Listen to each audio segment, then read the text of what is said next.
මුදලාලි මොකද මේ තමුසේ මාව දැක්ක ගමන් ගෙරෙන්ඩියට බුම් තෙල් ගහුවගේ දුවන්නේ.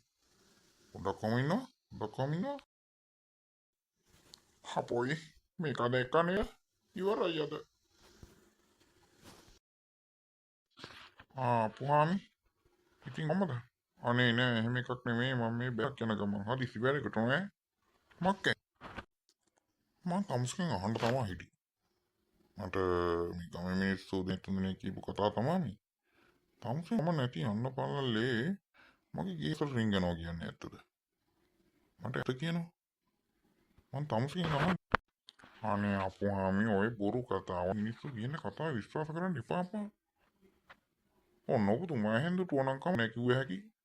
මේ ගමේ උන් කියන කතාවට එන්න එපා වුණා. මම්මගේ පාඩුවේ ඉන්නවනේ. මාව ගාව ගන්න එපා වට. අනික මම අද යන්නේ වැදගත් ගමනක් ඕ. ඒකට අකුල් හෙලන්න එපා.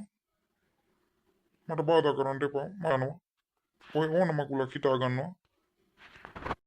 හරි තමුසේ යනවාකෝ. මට කොයාවගේ අතට අහුවෙන්නේ. එතකොට මම බලා ගන්නම් තමයි.